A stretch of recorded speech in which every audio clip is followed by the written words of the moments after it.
Hey everyone, welcome to today's Program Yourself Thin podcast. Today we're talking about the voices in your head that are keeping you overweight. In my opinion, your weight is always controlled by the voices in your head. And let's just start from the beginning because you may not even realize you have voices in your head. And what that is, that's your internal dialogue, right? We all have an internal dialogue. We're always talking to ourselves all day long, and we have different voices. And so there are voices in your head that are primarily responsible for all of your eating behaviors, your lifestyle behaviors, your beliefs and thoughts about your weight loss. And a lot of those ideas weren't put there specifically by you. They were put there by the culture, by advertisers, by parents, by friends. They're not necessarily helping us. And so in my world, Program Yourself Thin, so much of the process is really understanding what we keep saying to ourselves, because in Program Yourself Thin's world, the way you talk to yourself, you're basically your own best or worst hypnotist, because you're constantly hypnotizing yourself with the internal dialogue you have. And most likely you don't even realize you're doing this. You're probably very unaware of what you're saying to yourself, how you're saying it, and how it makes you feel throughout the day, and how it leads to your behaviors ultimately. So when you start paying attention to what you're saying to yourself, though, I think it reveals real clearly why you're doing what you're doing. And so if you've grown up being told that you're stupid or you're not good enough or that you'll never win, you never succeed, you're a failure, and you start internalizing that in your head for the rest of your life, it's going to be real hard to get the results you want to get. And if in your mind you're thinking, okay, I got to eat better, but then there's another voice in your head saying, I can't wait to have that sundae. Oh, I can't wait to have that Ben and Jerry's ice cream. I can't wait to do, then that's going to sabotage you. So understanding and becoming aware of the voices in your head, A, and then learning how to influence them dramatically, B, to me, is the path forward to really mastering your weight. And so when you start paying attention to the voices in your head, what you're going to notice real quick is you've got an extremely negative voice in your head, a very, very negative voice that's always trying to berate you, attack you, punish you in order to get you to do the right thing. And that's most likely how you've internalized weight loss, that you have this voice that's extreme and mean and punitive, and it's trying to force you to do the right stuff by making you feel really bad. And that's probably your method for trying to lose weight. And the first thing I will suggest is that you pay attention to what the results have been from that. Where's your weight at? How's your experiences losing weight been? And I'm going to assume they've been negative and you're not happy with your weight. So that's the first step, is realizing what I'm doing is not working well. This voice that I've been listening to is not working well. Now, I know you think someday it's going to be, because someday magically that voice is going to get so mean that you're finally going to have to do what it says, and then you'll get the results. But I'm here to tell you that's most likely never going to happen. So let me give you the alternative process forward, is that you start to cultivate, you start to develop a encouraging and supportive voice. I'll give you a second to process that, because it's probably something you never even considered. But imagine in your mind if you had a nice, warm, encouraging, supportive, friendly, coaching voice in your head. Now, it's not a crazy voice, so it's that you make mistakes and it would say, hey, come on, that's not what we want to do. How can we do something better? So it's not an obtuse voice that doesn't understand what's going on. It's not pretending that things aren't real, that they are. It recognizes you're going to make mistakes sometimes, but it's going to meet you at your mistakes by saying, come on, we don't want to do that. What can we do better? If we go back in time, what would we have done differently? As we move forward, next time we're in a situation like this, what can we do better? You're never doing that. What you're doing is you're beating yourself up. Any little thing that goes wrong, it's another opportunity to really, put it to you, punish yourself. And again, I think this just keeps bringing you back to the food. So I would suggest that you start to take a step back and really start reflecting on the voices in your head. We all have them. And the secret is to not just accept that the voices that are there now are the voices we have to live with forever, because the voices we have now are basically remnants of people that we've been around in life, words and phrases and situations we've been around. And so it's up to us to generate and create a new voice in our head, a voice that is supportive and encouraging. Because I think you'll find that voice is able to get you much better results. And on top of that, it's also a much more enjoyable process along the way.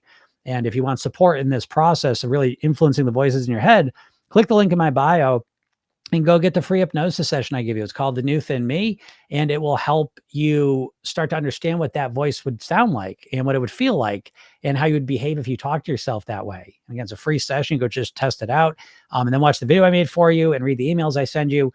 It's all about really getting control of the voices in your head. So I hope this helps you out. And if anyone has any questions, feel free to ask them. Professional Killjoy, good morning. Good morning, Professional Killjoy. You would never treat someone you cared about the way that voice treats you. Hear, hear, right? So true. You would never, ever, never talk to that boy, talk to someone the way you talk to yourself. You know, it's crazy. And I know you always think, well, I'm different. I'm a perfectionist and I know, and I got to be mean to myself. And I'm not going to try and convince you anything, but I'm just going to point out, I know you believe that, but what have your results been? What do the results say? Do the results bear that out? Do the results prove that? Or do the results say that's not actually working for me? And I think you're going to find without exception that it doesn't work for you long term. You know, so again, being nicer to yourself not only feels better, but I think you're going to find get you much better results. You know, and again, if talking to yourself, I know you're like when it comes to you, you defend talking to yourself that way, but if you think that's so great, why wouldn't you talk to other people that way? Or if you do talk to people that way, how do they like you? Probably not very much, right? So again, there are good people out there, they're assholes, you know, obviously. So you know, again, you always get to choose how you talk to yourself. But the first step is realizing how you do it and then make the decision. Oh, it doesn't matter. Or maybe I should change this up. And I hope you think you should change it up. Let's see. Mariana, how's it going? Yes, I do have these thoughts all throughout the day. Yes, but I'm unable to consistent. Yes, I do have these thoughts all throughout the day, but I am unable to be consistent in my diets and workouts. Yeah, I mean, so, you know, okay, we're not again, hey, listen, if I want to eat better, I want to exercise, I got to force myself to do it. Okay. That's the classic dieting approach. No pain, no gain, just going to force myself. I don't give a shit, whatever. And it sounds great on paper and some people can do it. And to them, those people, I say, great, knock yourself out. But what about all the people, which is the vast majority of people that try and force themselves to do something and they never get consistent, they never follow a plan. And that's the vast majority of people. So I think, yeah, the beating yourself up, I think goes hand in hand with not being consistent. Anyways, what's up, Jen? How's it going? Let's see. Jazz says, I'm willing to do a 16-8 intermittent fasting. I'm not sure what to eat during something else. I'm willing. Are you willing to do a 16-8 intermittent fast? I love that too. I mean, dieters are hilarious. Like dieters are so full of shit. Again, not to say, listen, there's people that do intermittent fasting 16-8. I know that, but you know, it's so funny to me. Dieters are the funniest because they'll be like, I always say this, like, you know, where you see this a lot is like comment sections. I'm like, oh, I lost 60 pounds in the last. What did you do? What did you do? What did you do? I didn't eat anything. Oh, I'm going to do that. I'm going to do that. No, you're not. No, you're not. You're going to fucking do that. You've been trying to lose weight for 40 years, trying to copy everyone's thing. You can't do it. You can't just get yourself to do some crazy shit. But whatever. Intermittent fasting, is it crazy? Yeah, if you're going to go straight to 16-8, it'll probably be hard. You know, not sure what to eat during the 8-hour window. I can manage 2 meals a day. I like intermittent fasting. I use intermittent fasting, but I have a completely different mindset around intermittent fasting than most intermittent fasters. Because I started intermittent fasting before it was even a thing. I started intermittent fasting 30 years ago. It was a natural kind of thing that happened as I cut down my nighttime eating. But the beauty of my approach is I don't have these strict rules around it, which is good because for me, it doesn't work well to fast for 16 hours. I get extremely hungry around hour 12, 13. There's no magic that happens the last 2-3 hours of intermittent fasting. Nothing magical happens in your body. As I see a lot of people trying to get to that 16 hours, the last 2 hours. Now they're starving and now the window opens up. It's like, but anyways, Pally says, how do I have positive self-talk? Now that's a great question. How do you have positive self-talk? You know how you have positive self-talk? You practice it. You know, you're not going to like this, but having positive self-talk is like learning another language. Now it's easier because you already speak whatever language you speak, right? So you're speaking the same language, but you're learning how to speak differently. So, but it's very akin to learning another language, but it's easier, but it's still like learning a language. So it's not as easy as just, oh, I'm going to be more positive myself. Yeah. Okay. Bullshit. Again, the best way to kind of understand it is, you know how to write, but you can only write with one hand. Okay. So you know how to write. This is very much actually this is actually a very good analogy, is that you know how to write, you know everything how to write. But if you want to write with the other hand, what do you got to do? You got to practice it. Okay. Well, so you already know how to speak English, but you don't know how to speak English in a positive way to yourself. So you got to practice it. Like literally, just like you'd have to practice with your hand writing everything out, you would have to practice positive self-talk. And yeah, I mean, that's literally programming yourself thin is literally that, because there's, all the sessions, the weekly sessions, with the core weight loss mantras or core ideas, core positive things to say to yourself. And then each day for 8 weeks, there's another 57 sessions, each with a little mantra in it, a different one. So you have 57 mantras in your head. So that's my approach to helping people have a positive self-talk. What's your approach? I'm just going to be more positive from now on. Again, I think people underestimate that. Just because you think it would be cool to have positive self-talk and I'm going to do it. No, you're not. Just like if you want to learn to play the piano, you would have to make a commitment to some practice schedule, and so that I don't know how you would have positive talk any other way than practicing it. And so if you ever find a way, if any of you out there ever find a way, just instantly have self-talk, please let me know, please. Because the only way I've ever seen work is consistent reinforcement over time. That's the only thing I've ever seen work. So let me know. Yes. Professional Killjoy says it also helps me to call out the negative self-talk as soon as I realize it. Yes. Jess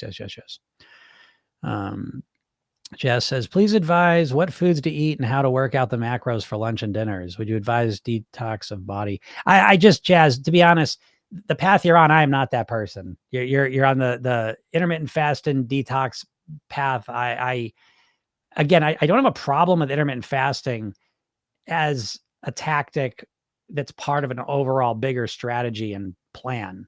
But intermittent fasting just in and of itself, I don't know. I'm not an expert at it. I don't teach intermittent fasting as the main thing. So I wouldn't be the right person to ask. So in terms of how to work out your macros and things for 2 meals, I mean, I don't know. The same way to work out macros for a whole day. You can press down to 8 hours, but I don't know. Yeah. I'm not sure exactly what your question is, but I wouldn't be the person to ask anyways. What's up, Sophia? Sophia said, I had a couple more questions about the hypnosis program before getting it. How are you? Hey, Claudia, how's it going? I sent you a message, but don't know if you got them. I did get it. I saw it. I'll answer it a little bit later. Jazz says, what other diet would you recommend? I wouldn't recommend any diet. That's what I think. Because here's a go, Jazz. You go start your intermittent fasting thing. Go track your fucking macros for 2 weeks and then get sick of it and quit. Not to sound so negative. I know if you're kind of new here, I know it kind of sounds like a smack in the face what I'm saying. I don't mean it that way. But what I do mean is that pretty much everyone approaches everything weight loss wise like a diet, even intermittent fasting. So it's like, what are you going to do? You're getting ready for Monday. Monday's going to come around. You're going to start your intermittent fasting. You're going to start eating only 8 hours a day and not eating for 16 hours a day from Monday until you reach your goal weight. And you don't know anything. You don't have no idea about how to structure your lunch or dinners. So that reveals you don't even know about nutrition, apparently. You know what I mean? And again, it's not a judgment, by the way. Okay. But I know people say, oh my God, what about intermittent fasting? And I can tell by the questions they're asking, it's like an idea that they've kind of heard of and they're thinking about it. And then as soon as I hear how to work out the macros, now I know you really probably don't have a whole lot of knowledge about nutrition, which again, it's not a judgment, but it's just saying you've got a lot to learn. And so again, dieters have a lot to learn, and fucking dieters are the dipshits, because dieters will be like, oh, I know what to do. I just got to get myself to do it, as if there's nothing to learn. There's just forcing me to do something. Yeah. Okay. So Jazz goes, I'm new to weight loss. So there you go. So I'm just being honest with you. This probably isn't the place for you, because no one starts with program yourself then to lose weight. You got to go through a bunch of diets first before you realize they don't work. And then you're open to this. Cause you've been conditioned to think like a dieter your whole life. But I mean, you could give it a shot. I tell you what I would do is I would go to the link in my bio and I'd click it and I'd go get the hypnosis session I made for you. And I would watch the video I made. And you could be one of the unicorns, one of the very, very few that actually starts with a smart plan and sidesteps all the bullshit. But most people need to go through all the bullshit of dieting for decades and decades and decades until they finally cry uncle and say, okay, Jim, what are you talking about? Mindset? Yeah. So I'm not talking about a diet. I'm not talking about weight loss, because I don't give a shit about weight loss. You don't want to lose weight. You want to live at your goal weight. And they're two totally different things. Weight loss is about getting to your goal weight, and weight mastery is about living at your goal weight for the rest of your life on your autopilot. So weight loss is all about how can I get to my goal weight as fast as possible. And so all those plans are really usually overwhelming. They're strict, they're rigid, and they're too hard for you to do to stick with for any long period of time. And eventually, after you've done them a number of times, now you can't even get yourself to start them because they're too hard and you don't want to do it. So, most people find themselves in that position. And so I stand here as an alternative to that, which is how do you live as a thin, healthy person? Well, you're going to have to learn to think like a thin, healthy person, live like a thin, healthy person, and eat like a thin, healthy person. Mindset, lifestyle, eating. And you want to have strategies for all three of those. And that's my scenario. That's my take on it. But I was thinking today, I was driving around and I said, I've been doing this podcast now for over 2 years now. I've done 440 episodes, I think. And I'm on here every day, Monday through Friday, usually for an hour or two. And I was thinking to myself, in all of that time, I have literally never one time, and I'm really pretty aggressively negative on diets, right? You all know that. And so I was thinking to myself, like, not one time have I had someone get on here and really defend dieting. Now, I've had a couple of people that said, hey, you're an asshole and you're full of shit and you're just a huckster and all the rest of it. But then we get to talking a little bit very quickly. I won them over. I've done this 4 times that I can remember where they were really annoyed with me, but we had a little conversation and they kind of came over to my way of thinking. But other than that, I've never really had like a diet expert be like, no, Jim, you're wrong. Dieting's really good, because I've literally never had anyone defend it, which I find crazy, because I know all of you, if you're not in Program Yourself then, or if you don't at least listen to me regularly, you're a dieter, right? You're a dieter. That's how you're going to lose the weight. That's your main strategy. Why don't you defend it? I don't have an answer to that, but I just find it interesting that the thing that you're relying on to get you results for something you say is so important to you, which I don't think it is really, but anyways, that's another conversation. But does your weight matter at all to you, really? I mean, I know you think about it all the time. I know you want to lose weight, but how serious are you? Probably not that serious. Again, it's no judgment. Listen, don't buzz my balls. I've been doing this for 20 years professionally. I've almost 6,000 probably weight loss sessions. So I have a lot of experience with this. If I'm wrong, let me know. But how come none of you ever defend your diets? How come you never defend diet to me? That's just a weird thing to me. If you do care about your weight and you do think that the only way you know how to lose weight is dieting, you don't believe in it at all. So you can't even sit here and give me I mean, no one ever says anything about dieting being good. But you keep just trying to diet. I don't know. Am I crazy? I feel like I'm going to, I was thinking that too. I'm like, I'm going to a one-way ticket to crazy land. It's funny too, because it's like I do this podcast, and then I have like, there's people in my programs, and I got a couple like levels of programs, right? So I said like the hypnosis program where you listen to hypnosis. Then there's the mastery program where I kind of teach you, everything you really need. But it's a higher level of commitment. It's a higher level of focus. And then I got my coaching that I start working with people. And then I got my Thrive coaching, which is people that I've worked with a long time. They usually make a year-long commitment. And it's so funny, the just how these people think, you know what I mean, along the ladder. But the podcast, it's hard because just the normal person doesn't think about weight the way we do in the higher level coaching thing. You know what I mean? We think so different about it now. And it is crazy making a little bit though. Like it's crazy. It's crazy, because again, I would almost feel better if people were like, no, Jim, dieting is really good. I wish people would argue with me or something. Because then it's like, that's what makes me crazy. Like, okay, so no one thinks dieting is good. Why do you keep all doing it? That's the type of thing I can't even wrap my head around. Does anyone have an insight? So Katie, Jim's voice is much better than my own in my head. Yes, absolutely. I am a surrogate. I'm absolutely that. I'm a hypnotist, right? That's literally what I do. That's what I do. That's my craft at the core level. I'm a hypnotist and a coach. Okay. And I see them as two separate things. They're similar and they're related, but they're different.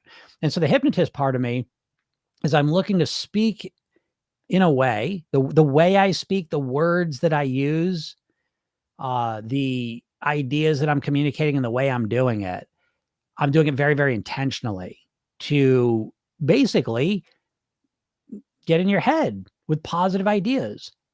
In music, they call it a hook, right? There's a part of a song that's just it's hooky. It just kind of gets in there. And so I'm looking to put good ideas in your mind. Advertisers are looking to do the same thing, right? Every ad you see, every commercial you see is a hypnosis session, a little mini session where they're trying to implant ideas to get you to go get their product. So I'm trying to do the same thing, but for your benefit, for positive stuff, right? For you to be healthier, happier, feel better about yourself. But yeah, so that's absolutely what I do. That's why I released the hypnosis program on its own. So I said, okay, you know what? At a base level, if someone will just listen to these sessions, I know you'll lose weight. I know you'll relax, you'll lose weight and fine. I think to master your weight, you got to be a bit more engaged in the process. But I separated that to give people the choice. But yes, I end up, when you listen to the hypnosis consistently, you start hearing my voice in your head. And my voice is meant to be an example of a positive, encouraging, supportive voice, and ultimately, basically, how to think like a thin, healthy person. I'm looking to imprint a thin, healthy mindset into your subconscious mind in the easiest way possible, just by you sitting there, relaxing and pushing play and listening. So, yes, I often am a better voice than the voice in your head. That's it's very intentional. That's literally what I do. Sophia says, I was just wondering how long the hypnosis are. Can I listen to them while I'm asleep the whole night? Program Yourself Thin has a bunch of different hypnosis in it. So the core hypnosis of Program Yourself Thin is the 8 weekly sessions. So each week you get a weight loss session built around a core weight loss mantra. Each of those sessions is 10 minutes long.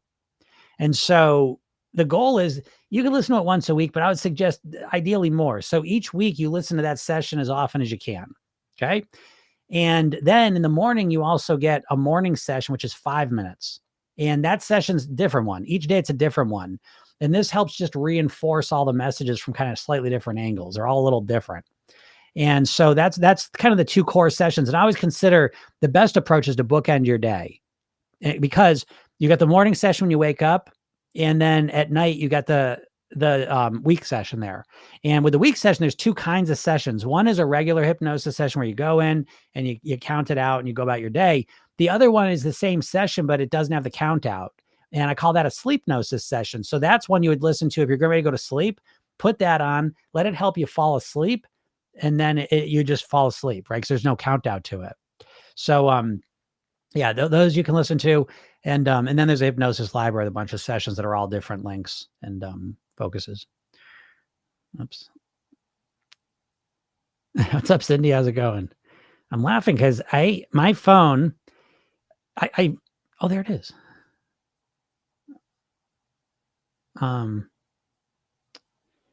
It's like, oh my God, what did I do to myself? Sorry, TikTok. I've turned myself into a skeleton somehow. It's creeping me out. Anyways, no, what's going on here? Now I'm disappearing. I'm turning totally black. This is so weird. On TikTok, it's on my phone, right? So I'm using my phone, but I got to scroll through to get to the comments. And then every once in a while, like I'll put my thumb on the screen and all of a sudden it like turns the brightness up way or down. And then I can never get to it again. So I apologize, TikTok. I'm so dark right now. You can barely see me. And I don't know how to, oh, there we go. Whatever. Sophia says, I listen to hypnosis on YouTubes that are 8 hours long. So I was wondering how long your videos are and if you do the same with your program. Yeah, well, those aren't the programs. I have a YouTube channel that has hypnosis sessions on there too. And there is actually, I have like an hour, 4 hour, 8 hour weight loss for hypnosis session on there. So that you just list that one for free, but here's the thing though. And I'll be honest, I don't believe like if I give you like one hypnosis session, the magical weight loss hypnosis session, right? And I give you that, I've not seen any evidence, and I've tried. I have not seen any consistent evidence that works for people. So what happens when you listen to one session over and over and over again is it becomes less hypnotic. After the 4th, 5th, 6th listen, you start to be like, oh, this is where he breathes weird. It just says a word kind of weirdly. And you're not in a trance really. You're aware of everything that's going on. So it becomes less. It's the same suggestion. You just start tuning it out, And so I find what's really important is having different sessions. It keeps it more interesting to your brain. So That's what I think anyways. Um, oh no, there's Bob. Go ahead and beat me up. My intermittent fasting has failed. I failed. Started with 24. I mean, Bob, again, I would say, I would never say that you failed. I would say your strategy failed you. I don't, this weirdness about dieters to really fall on their swords to save their strategies. It's fucking weird. When you got dieting, and especially the 24, but I told you that, but whatever, it's fine. I mean, you learn, as long as you learn something from it, and fail shit, you know? Failing is only if you just quit now. That's the only way you can fail. Okay. But I would say I would put 24 strategy in the failure pile. But whatever. But yeah, this idea, I failed that I couldn't not eat for 20 hours a day. I failed. Oh, I let myself down. That's so crazy. You know what I mean? Especially when it's like I say, to put it in a different context, like I want to learn to play the piano. Oh, how you learning? Oh, I'm doing this 15, 7 method. I'm doing the 15-7 method. So, oh, what's that? It's why I practice 15 hours a day, 7 days a week. Like, oh, wow. Yeah, I'm going to get good fast. Oh, okay. Then I see it, the next week. How's it going? I got through a day. I failed. Did you fail?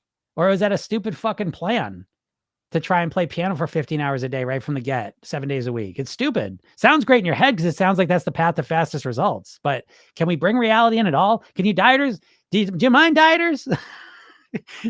Delusional dieters, right? It's the dieting delusion, man. Dieting dementia. It's just, you dieters live in crazy land.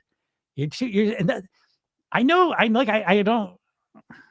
Not all dieters are smart. I know this, but if you're sitting here watching me, there's a really good chance that you're a smart person. I just tend to attract. I'm not saying I tend to attract smart people, but I attract overthinkers who tend to be smart people. So I say to you, if you're watching this right now, you're too smart to be so fucking dumb to keep dieting. And I say it every day. Sometimes you got to hear things repeatedly. But again, Bob, I would hope you would switch the I failed to the intermittent fasting failed. That doesn't work for me. You guys always falling on your swords, blaming yourself because the stupid diet didn't work. It's just like, it's not you, it's the horseshit strategy. When a plan doesn't work 95% of the time for 95% of the people, why would you think that you're the failure? It's just so strange. I don't know where other people do this, but with dieting, it's so crazy. What's up, Joan? Joan says, I think people keep dieting because they don't see any other way. You're raising consciousness that there are other ways. I agree with that, actually. Many dieters have also spent years in support groups and therapy groups about food, eating disorders, etc., not to mention the hundreds of books about food and eating sitting on our shelves. I do not know why or how the universe led me to you, but I'm grateful. Well, thank you, Joan. I appreciate that. And I'm grateful it did as well, because I love working with Joan. She's one of my favorites. So again, it's funny, but I will tell you, I mean, especially like my Thrive coaching group is really like one of the highest level groups I have, short of kind of private people I've worked with for years. But it's always the same path for these people because they're like kind of hardcore dieters and then they transform into this better thing. So again, this is what I try and share with you, that it's not you. It's the diet. It's your strategy. It's horseshit. The dieting strategy is horseshit. You can't follow a horseshit strategy and blame yourself. I mean, you can blame yourself if you keep following it, but you can't blame yourself that you're not able to not eat for 20 hours a day. Yeah, professional kid. Yeah, easy way to make yourself hate the piano. Yeah, exactly. And you all hate losing weight. Oh my God. I'll make videos sometimes like losing weight's one of the most pleasurable things you can do. And it's like, oh, here come the comments. And it's like, you don't think losing weight's one of those pleasurable things you can do? You don't think slimming down? Oh yeah, slimming down. Yeah, but actually losing weight is the fucking worst thing in the world. It's not for me. I've been at the same weight for 30 years. Well, you're naturally slim. Oh yeah, well, why was I 50 pounds heavier 30 years ago? And why was I 25 pounds heavier 12 years ago? What happened to my naturally thin genes then? What happened? What? Yeah. So it has nothing to do with the fucking genes. It has to do with my mindset, which I've completely transformed, my lifestyle, which I completely transformed, and the eating that I have. I completely transformed it. And I know exactly how I did it. That's what I teach my clients. So, but But I do agree. Again, that's why I never judge dieters. I understand why you dieters think like that. But at the same time, I don't sit here and coddle you. It's fucking stupid. I'm tired of it. So Bob, I think you're better off, Bob. I mean, because you're literally following a strategy you was never going to follow. So now you're actually in the game. So congratulations for being in the game now. Yeah, Don says, I would have loved to start with you first. Of course. I know everyone thinks that now, but again, it's a lot of people need all the strife and bullshit before they finally stop with the dieting. Most people, and to be honest, listen, I know you don't like it. I know you wish it all could start just everything is easier and better, but most dieters need to go for decades till they finally cry uncle. And to be honest, you're the smart ones. Because most people never cry uncle and they just diet right till the last days of their lives. Bleak, but true. 72% of the population is overweight, obese, and that number is rising. Ozempic and all, rising and rising. Okay. And so, yeah, diets don't even go anywhere within 1,000 yards of what you need to change to really lose the weight. So yeah, there it goes again. Goddamn thing. Ah, there goes Kaylin. We don't have another solution. Yeah, I would agree with that. I would totally agree with that. Yeah. You diet because that's the only thing. And again, dieting is a bunch of bullshit. All the diets you guys are referencing to lose weight are all owned by the big food companies. Weight Watchers was owned by Heinz. Jenny Craig was owned by Nestle. The company owns Atkins Food Products. The same company owns Auntie Anne's Pretzels and Cinnabon. The company owns Slim Fast. The same company owns Ben & Jerry's ice cream. These companies don't want you to lose weight. They make money off of selling bullshit food to you. So they start the diets to make money off if you want to lose weight. But more importantly, they fill your head up with rocks when you start dieting. And here you are 30 years of dieting and you don't know anything more about how to lose weight than you did before you started your first diet. But at the same time, you don't think there's any other way, which is literally why I get out here every single weekday for free and just talk to you guys, because this is my mission in life. And some days it's harder than others. I'm not going to lie. It's hard because it's like you just feel like you're going against the world. You know, the whole world is, oh, I know how to lose weight or you diet. Oh, yeah. How much weight have you lost? None. Why are you so confident? You know, that's that's another thing with you dieters. It's just straight delusion because dieters are like so confident in their method, so loyal and so defensive of their diet. No, keto. Yeah, I'm not talking about keto. Oh, I lost 40 pounds on keto. Well, when? 6 years ago? So you're still 40 pounds down? No. Why are you so fucking loyal to it then? What are you doing? Like, if you're sitting here overweight, it's like if you're overweight, your diet doesn't work. No, it works. I just got to do it. Okay, then start doing it. Well, I'm not ready. Huh? What? What's that mean? What does that mean? It's like, wake the fuck up, dieters. You're in a trance. I always say this, but this is the funniest part to me. But it's like a dieter. Oh, I don't know, Jim. I don't think I can be hypnotized. Okay, how are you going to lose weight? I'm going to do keto. How many times did you try keto before? 30. So this will be the 31st time? Yeah. Why would it work now? Because I'm really going to do it. You want to know if hypnosis works? You're in a trance, motherfucker. You're in a fucking trance. You got spirals in your eyes. Dipshit. Wake up. It didn't work 30 times. It's not going to work the 31st time because the keto diet doesn't even go anywhere near what the real problem is, which is your mindset. Do you really think the problem is you don't know that eating a lot of fucking muffins and cookies is bad for you? Eating a lot of refined carbs is bad for me. And no shit. So what? You think knowing that's going to make you not eat them tomorrow? I don't. I think knowing what's bad for you doesn't make a shit of difference with what you're going to eat tomorrow. I think every day you eat stuff you know is not good for you. What do you think of that? So who gives a fuck if I come around and say, oh, don't eat this and don't eat that, that's bad for you. Who gives a shit? It's not going to make a difference to how you behave tomorrow. You're going to eat exactly the same. Right?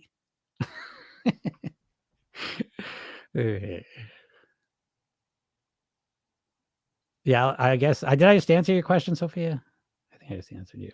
Don, there's Don. I saw that. Don just signed up. So proud of you. I listened last night in this AM. That's awesome. That's awesome. And I saw John over here always asking, I'm listening to the 5-minute daily hypnosis sessions, but wonder if I'm doing it effectively, listening in the morning, bedtime, as much as you can.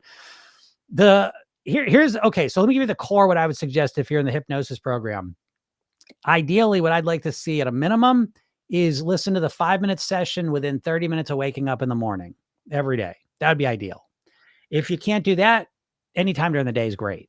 Okay. And then at night, what I'd love to see is you listen to that 10-minute session at night. Anytime. You can listen in the afternoon, dinner time, nighttime, or if you go to bed, whenever. But I'd love for you to listen 7 days a week, listen to that session. Now, if you can't do 7 days a week, I understand that. It's fine. 2, 3, 4, 5 times a week would be great. Okay. And then the next week comes, listen to the new one. Same thing. And again, each day you get a different session. And don't feel overwhelmed. You miss a day. Who gives a shit? Let it go. And you can get to it later. You know what I mean? Again, you've got lifetime access to all this. So I want you to relieve any pressure. There's no perfect way to do this program. Okay. The best way to do the program is to start listening to it. There's no perfect way. And if I didn't listen to it perfect, it's not going to work. It's just not set up that way. We just want to get more and more. Because again, you're starting from zero, folks. Where are you getting positive supporting? You tell me, folks, give me some. Unless I'm going to work opposite, but give me some hearts there. Tap your screen if you, I'm getting ready for no screen taps. Tap the screen if you have a routine in your life where you calm down and relax and breathe more deeply. Oh, that's cool. Thanks, Rebecca. Rebecca's got the coolest shit that she sends me. Thank you. Tap your screen if you've got a routine where most days, at least, you sit down for 5 minutes, calm down, relax, center yourself, and then hear lots of positive, encouraging messages going into your mind. You know what? Let me change this up. Where would you even get positive, encouraging messages from? Let me ask you that. Does anyone here have any way at all that they even know of right now? I'm not even saying you do it. Okay. I just want to see if you even know. Is there anything you are even aware of or ever even heard of where you could plug in for the next 8 weeks and every day you get 5 minutes just getting wonderful, positive messages in here? That 10 minutes a week, you get a new session with new positive ideas. And for 10 minutes, you quiet down, you relax, you calm down, and you get lots of good information put into your mind. Let me know if you have any way to do that. Let me know. Yeah, Rachel says I do now before I didn't. Yeah, exactly. That's why I always say too, you guys all make a quick $100. Program Yourself Thin, I believe, is the #1 hypnosis program on the planet. And without question is the most comprehensive program. And if you find a hypnosis program that's more comprehensive than Program Yourself Thin, to let me know, I'll give you $100. You don't have to buy anything, nothing. Just let me know. Go search for it. It'll be a waste of time. I've already searched. I know. I've been doing this. I know. There's nothing even close to this. Does it matter? I think so. So Sophia says, so I can't listen to them the whole night I'm sleeping. You don't have to listen to them the whole night you're sleeping. When you're asleep, none of that shit matters. Just so you know. When you're out cold, hypnosis suggestions don't go in your head. You say, well, yeah, but you got sessions where you go to sleep to. Yeah, because when you're falling asleep, you're going into a hypnagogic state. So as you drift off to sleep, that little threshold you cross, when you're getting positive suggestions while you do that, it's magical. You might have dreams about it. They just go in deeper. But if you're dead asleep and I go and put my hypnosis session on, it's going to do absolutely nothing. There's no proof that makes any difference at all. So there is no need to listen to a session all night long. So, I mean, you might wake up in the middle of the night and then you might want to put a session on to help you fall back asleep. I think that's fine. But there's no need to have, I make an 8-hour hypnosis session because people like to listen to them all night and put them on. So, hey, whatever, I give people what they want. But there's no evidence that listen to hypnosis while you're asleep works. So no need to do that. Do the 10 minutes play on repeat? No, they don't play on repeat. You don't have to listen to them over and over again. Sophia, you're kind of get that dieting mindset. If you listen to the morning session and the 10-minute session, that alone is going to dramatically transform you. You could give it a week or two, but you're going to feel like a different person. You're going to be more relaxed, calm, centered, grounded. You're going to have all these new ideas popping in your head. And then if you want to boost it, yeah, listen to the 5-minute. I have people in the program that'll listen to the 5-minute session in the morning and then again at lunch, and they might listen to the 10-minute one in the afternoon and then at night. So yeah, you can listen to it more, but you don't just keep on listening over and over and over again. Okay. You don't need to do that. Bob says, it's not that strange. If I get in a wreck, I don't blame my car. It truly feels like a personal fail. Let me see. Let me go back to that for a second. It's not that strange. If I get in a wreck, I don't blame my car. It truly feels like a personal fail. Yeah, if I get in a wreck, I don't blame my car. Yeah, but what if you got into a car that what if you got into a car that had like no automatic brakes, the tires were really bald, there's no seat belts, there's no turn signals, right? Then would you blame yourself as much? You know what I mean? You're making, see, that's what I mean. Like you're implying that the car is great. The car is fine, and I'm the problem, user error. So that's a bullshit analogy, in my point of view. 24 again, Bob, this is your chance, man. This is your chance to wake the fuck up and graduate to another level. See, there's no, and this is an NLP thing. There's no failure, there's only feedback. So it's failure if you define it as failure. Oh, I can't do it. There's more evidence I can't do it. And if you're going to keep looking at it that way, fine. But to me, you never had a chance in hell of a 24 routine. No one, listen, folks, if you're sitting here 50 pounds, 100 pounds overweight, and you've been overweight for 10 years, 20 years, your mindset is that of an overweight person. What you naturally do, how you think, how you behave, how you live, it's all overweight. And so this idea that you're magically going to wake up tomorrow and then do some extreme shit like a 24 eating plan, or you're never going to eat a carb again, and you're going to stay in ketosis forever, or you're just going to eat meat, or you're just going to eat vegetables, whatever extreme thing you think you're going to do is bullshit. You're not going to do it. Could someone actually do it? I mean, there's always an outlier, but the chances of that are really slim. And you tried it. Go ahead, try it, Bob. I said, hey, go ahead and do it. So maybe you'll be one of the outliers. Well, you're not. So join the club. It doesn't make you a failure. It makes you a normal person like the rest of us. I can't do a 24. Am I a failure? I'm not a failure because I weigh exactly what I want. Why do I weigh what I want? Because I force myself to do some shit I can't do? That doesn't make sense. I figured out what works for me. I built around me. And so you have a really important moment here, Bob, where you could say, that plan doesn't fucking work. I'm never going to do that again. It doesn't work for me. What works for me? Or you can be, oh, I'm a failure.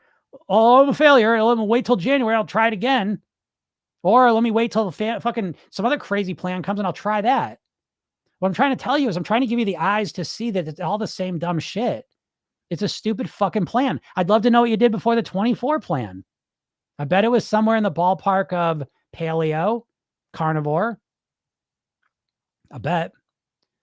And so I bet it's just a string of ridiculous attempts. You know, say, oh, I did the 15-7 method for piano. It didn't work for me. 15 hours a day, 7 days a week. And I say, okay. And then I see the next month and you're saying, well, you know what? I'm doing a new piano method. Oh, what's this one? This one is the 13-7. So what's that? 13 hours a day, 7 days a week. Oh, okay. Well, that sounds like the last one. No, so this is 13 hours. It's different. Space different too. Okay. Sounds like a lot. I see the next week. How's it going? Nah, I failed. It's not working for me. And I see a week after that and you say, I'm doing the 27. What's that? It's 20 hours a day. Holy shit. When are you going to sleep? No, but I can learn real quick. I'll get really good at the piano fast this way. You know? So, I mean, I guess the failure is that you keep choosing stupid plans, I suppose. It's not that you can't follow a stupid plan. I don't know. Maybe I'm wrong. Let me know I'm wrong, people. Please teach me something. Please show me how I'm wrong. I'm just being a baby. I'm not expecting enough out of people. That's probably it, right? I'm not expecting enough out of people. Is that what it is? People can do anything they put their mind to, right?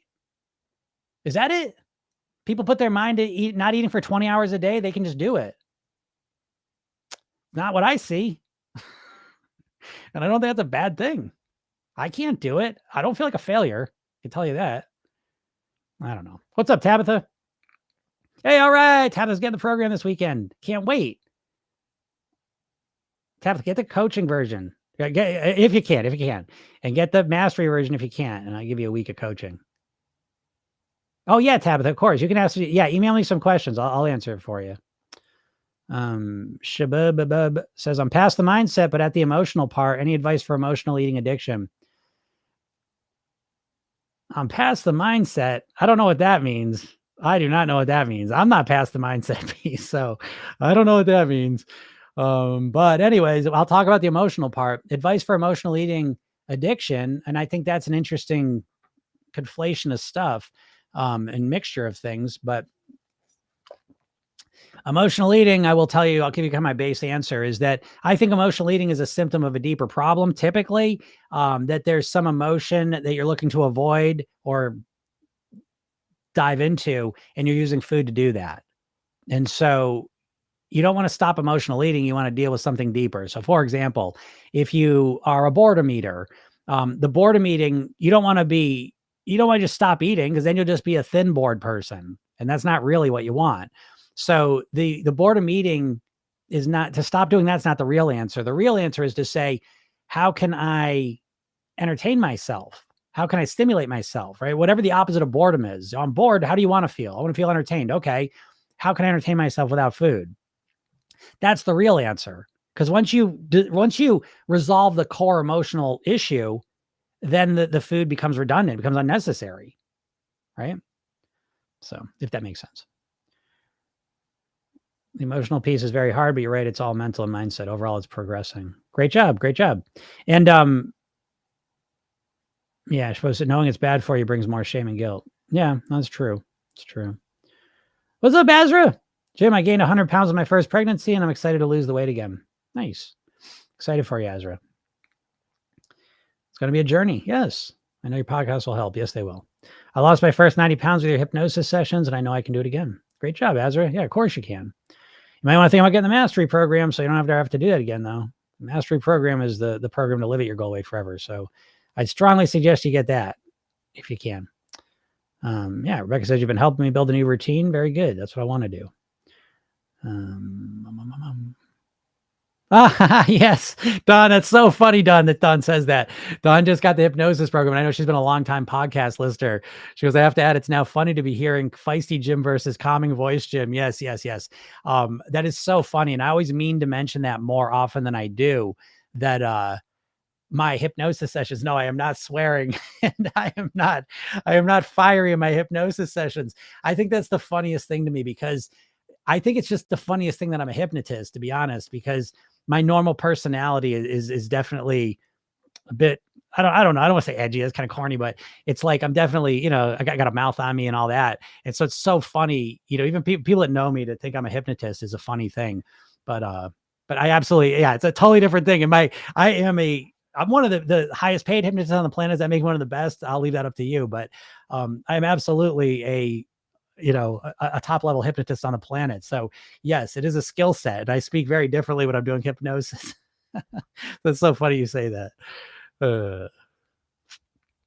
Yeah. So if you didn't know about that, yeah, if you're sleeping, listening to hypnosis sessions, it's not doing anything when you're out cold. Now, again, if you're in a light state of sleep and you're hearing that shit, it might do something. If you wake up randomly through the night, which most people do, it's on, okay, that might do something. But when you're sleep, no, nothing's going in there. No. Not there's any proof of it anyways. So, PK says, do you have any tips on how to stop overeating? Oh my goodness. I mean, I could talk about that for days and days and days, but it's hard. Again, I know dieters always want me to give them like a trick or a tip or a tactic or something, but I think the real secret is you want to have a comprehensive, holistic plan to really master your eating and program yourself. Then we have our mindset, lifestyle, eating plan to help us do that. But some things to stop overeating: don't let yourself get too hungry. Start eating more whole, natural foods.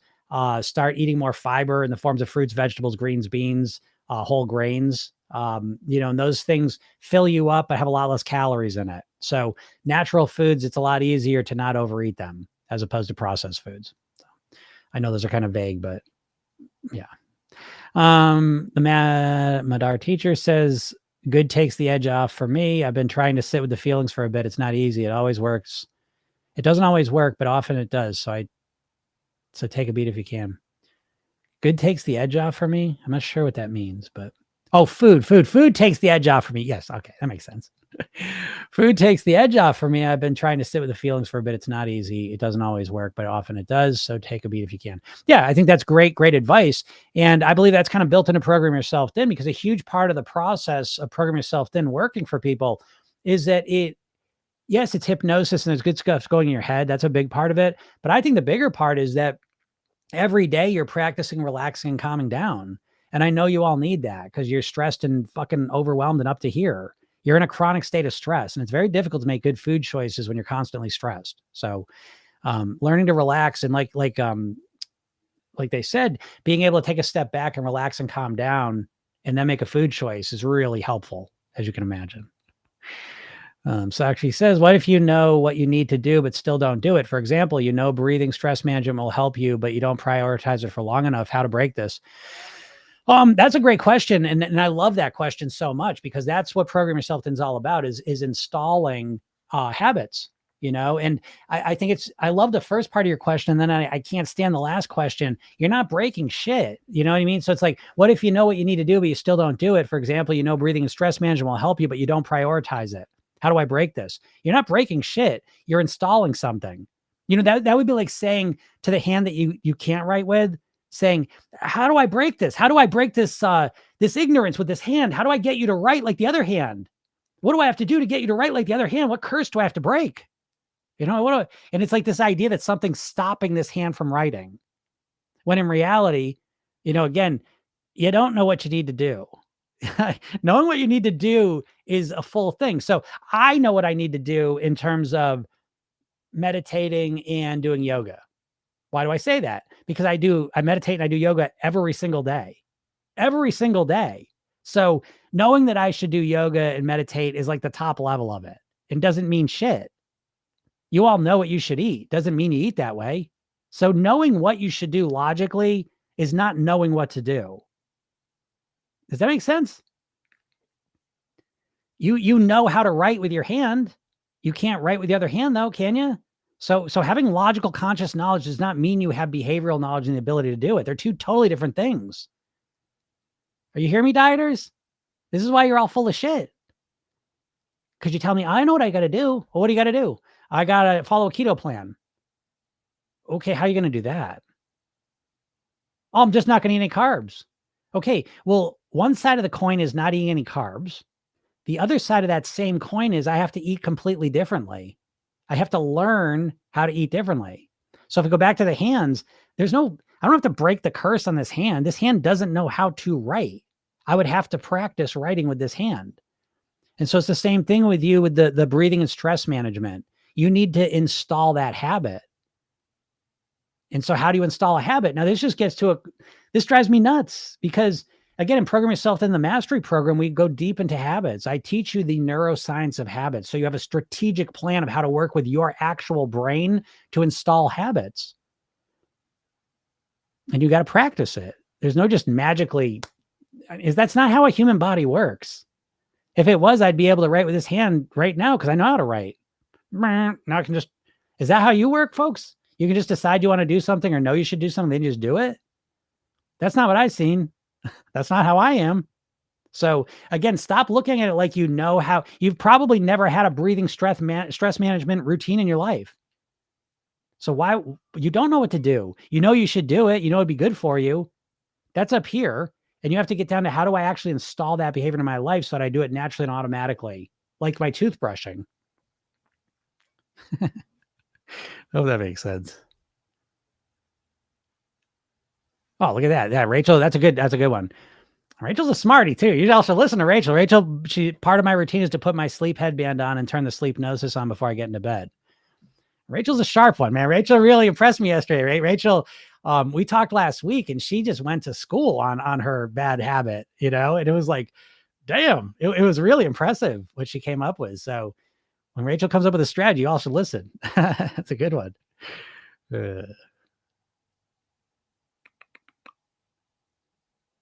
Let's see. When I eat, I can't stop. Yeah. But I mean, again, how you eat, it's not that when I eat, I can't stop. That's not true. Because that's sometimes, right? Breakfast time, do you sit there, just keep eating? Maybe sometimes, but probably not most of the time. You know, when I can't stop eating, when I eat, I can't stop. But that's not true. It's true sometimes. It's true sometimes when you're really, really hungry, when you're around really addictive food, when you're in a really shitty mood. When you're calm, relaxed, eating healthier stuff, feeling good, you eat and then you stop. Very important distinction there, you know. Tabitha says the overeating, literally go to therapy for it. I feel you. Oh yeah, Tabitha, if you go to therapy, you should definitely get in the coaching then, just so you know. Oh, okay. Shabuz says, when I'm in a lot of emotional pain, I feel shame for not wanting to work out. That makes me sad. That's why I'm here every day. Because I hate embarrassment and shame or like it really bothers. I don't know. Like I'm very sensitive. I really am. Like I really am. Like I swear that's what probably drives me. If you know my story, my father died when I was 9 of a heart attack. He was 54. So like that obviously is a huge part of my story. But I swear, like I want to help everyone live longer is what I'm trying to say. But what matters to me even more is the day-to-day lives you lead now. Like it really does, because I've worked with so many people with weight, and weight is just one of those things. And it's like, God, talk about, like, I know you're carrying the weight around, but it's like metaphorically, it's like you're carrying a backpack just filled to the brim with bricks and rocks. And it's like so heavy. And that represents the emotional, mental pain of the weight and the inability to change it. And that's literally what drives, that's literally the reason I get on here every day for free.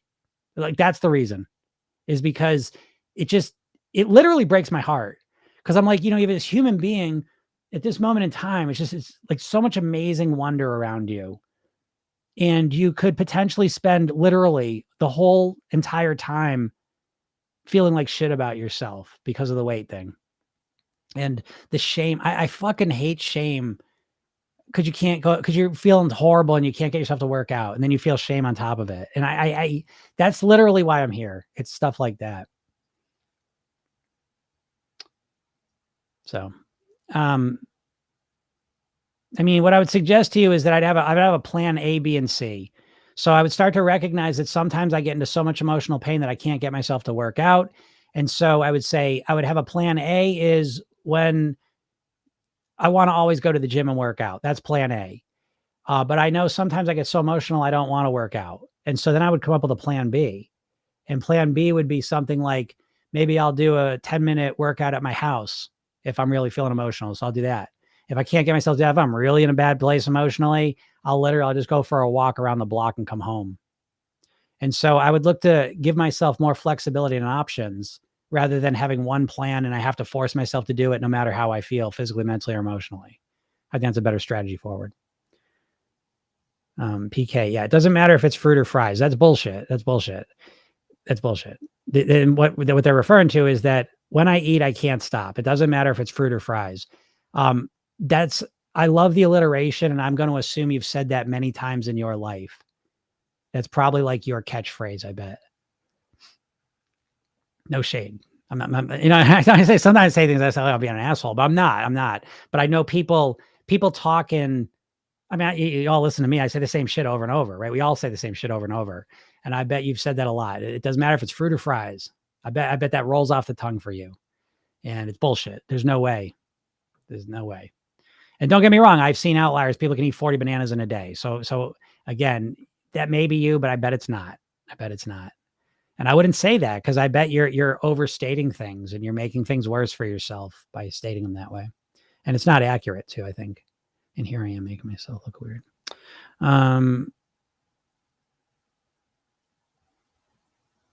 Sophia says, I get full so fast with food, like after a few bites, I'm full. But when it comes to desserts, I overeat. I always overeat chocolates. Oh, okay. Well, you're in a great job. That's a great spot. So you just focus on the desserts then. So, I mean, you got, at least some things are going well. Yeah. When I push myself, that's when I find myself to overeat. I'm reframing working out as well. Yeah. Good. Good. Yeah. Shbib says, brought tears to my eyes. Thanks, Jim. You're welcome. I've had a rough childhood. Yeah. Well, I'm sorry about that, And that's what happens. I will be honest. I mean, I can't tell you the number of times I've seen this. Someone did have a rough childhood. And what happens is you got tons and tons of shitty hypnotic programming back then. And you start to believe all sorts of bullshit about yourself. I'll give you an example. I literally had this conversation yesterday with a client, someone who was mentally abused their entire childhood, told they were stupid, not good enough, fat, piece of shit, all horrible stuff. It's horrible. It's heartbreaking. And she was going through one of the trainings we did this week. We were talking about motivation and the pain and pleasure sides of things. And so she goes, I was doing that. And she goes, it felt like I was hit in the face, because I was thinking back to my mom and how she would tell me this stuff. And she goes, then I had the thought come up in my head, do I deserve to be happy with my body? And she goes, I don't know. And I get it. But I said, listen, if you had a friend that you love say, I don't know if I deserve to be happy with my body, what would you say to them? They, of course you do. And I said, why are you different from them? It's like, I broke her brain. She goes, I don't know. So sometimes what happens when we have a shitty childhood is we just bring all the bullshit into adulthood. We never update our brain. So much of Program Yourself Thin revolves a little bit around like transactional analysis, which is the idea there's a child and a parent in us. We have ego states. So we've all been a child. So there's a part of us that's still a child, part of us that's a parent, and part of us that's an adult. And the adult's usually the least developed part. And so most of you that are trying to lose weight are stuck in this parent-child dynamic, and it's a bad dynamic. It's the parent always berating and punitive and putting the screws to the child to force them to do stuff, and then the child rebelling against it in a nutshell. And so the adult voice coming in is really what I think of Program Yourself Thin as. It's basically, how do you train yourself? How do you get an adult voice in your head? Right? And so the adult voice was the part of her with someone else. I said, do they deserve to be healthy and happy? Yeah, of course. That's the adult voice. So why wouldn't you deserve that? The adult voice says, I do deserve that. Exactly. But you got to step out of your childhood programming to realize that, and that's just one little example of what we're talking about here. But yeah, if you have, if you got a shitty childhood, and even if you had an okay childhood, you know what I mean? Like, again, we all got traumas and bullshit from the past that we got to work through, but you can't just, I know everything, I'm just going to force myself to do something. I don't know. Again, that's the dieting thing. Camp Hole Toka says, hi, Jim. Second trip to McDonald's with hubby. Order again and no milk for me. Working like a charm. That's so awesome. And I just realized, Christina, that's you. I never even knew that was you with that name on Instagram. But what she's talking about is such an elegant solution. And once again, my favorite thing in the world, and I know I say this, I'm going to say it one more time. I might be the luckiest person you've ever seen. I might be. I mean this for a lot of reasons, but one of my favorite reasons is because I get to work with some of the smartest, most awesome people on the planet. And what's even funner about it sometimes is when I get to work with really smart, awesome, intelligent people who don't realize how smart, intelligent, awesome they are. And so that's like a double whammy, because then I see them doing awesome stuff. And then I see it dawning on them and they say, oh, I'm not a dipshit. Oh, I'm not an idiot. I'm not nerd. I'm not these awful things I've been saying to myself. I'm these good things. And I don't know if you want me to use your real name on here though, but I'd rather, because I always get, your name is like running into a wall when I'm like, Camp Hole Toka. But anyways, so yeah, if you understood it, well, oh my God, elegant solutions. I'll leave it at that, but that's awesome. I'm really happy to hear that. It's so awesome. Sophia says, I want to stop eating chocolates and sweets with your program. No, you do not. So don't even get the program. Very few people want to stop eating chocolates and sweets. Okay. So let me ask you folks, which would you rather have? Would you rather never eat chocolates and sweets again? Or would you rather be able to eat sweets and chocolates in a way that you are also able to live at your goal weight too? Which one's way more compelling to you? Okay. Because dieters live in that either or universe. And it usually is the foundation of their failure. Okay. So, yeah, I would not have a goal of wanting to never eat chocolates or sweets again. I would want to have a goal of wanting to eat them more moderately so I could weigh what I want to weigh. I want to have my desserts and my body too, Oh, Shabab says, yep, I'm in EMDR as well. Yeah, that's cool. That's cool stuff. I feel like I'm addicted to sweets and I don't want to be. Yeah, well, great. So, I mean, obviously that's what I deal with. People feel like they're addicted to foods, it's not that you're addicted to it as much as you have no control over it. I know they sound like the same thing, but I don't think it is. Because addiction kind of makes you feel powerless, right? Like you have but I mean, shit, even if you look at the most hardcore addicts on the planet, pick your poison, whatever. You could pick any or all substances, behavioral addictions, whatever. The most extreme ones you can think about. And in every case of the most extreme addictions that exist on the planet, there are people that have become not addicts. And I know that, okay, we'll get the languaging right. They no longer live or act like addicts, whatever. And so if you want to use the word addiction, go ahead, but also remind yourself that there's always people that are able to escape the addictive behaviors with better strategies and mindsets. So there's that too. Beeb says, I'm only about 15, 20 pounds overweight, but can't seem to allow myself to lose it. It's emotional more than physical, and lots of deep wounds. I'm in the program, but this is my burner account. Oh, okay. Got you. Okay. Which program are you in? God damn it. If I keep making me crazy with this phone, I keep turning myself into like, oh, there we go. Oh, now I'm too dark. But the people, okay, there we go. Let's leave it.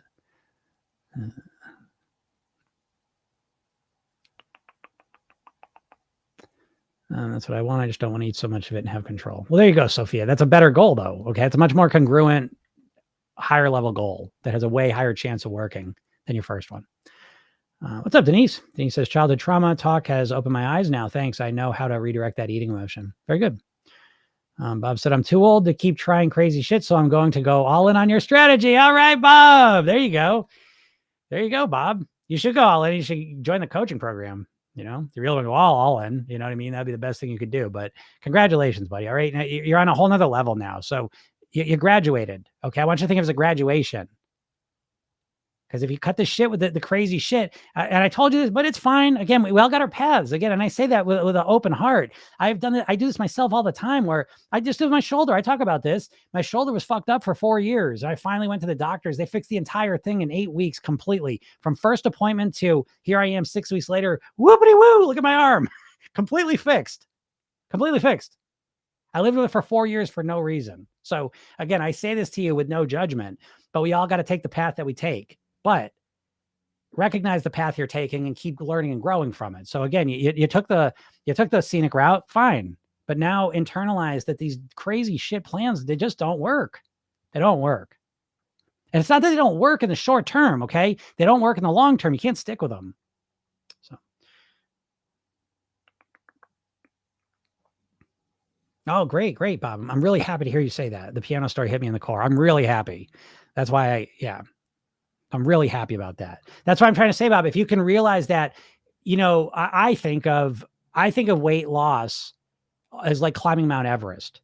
I should say, I think of weight mastery as climbing Mount Everest, where when you climb up, you can't just climb up to the top of Mount Everest. You have to climb up to a base camp, acclimate, climb up to a base camp, acclimate, climb up to a base camp.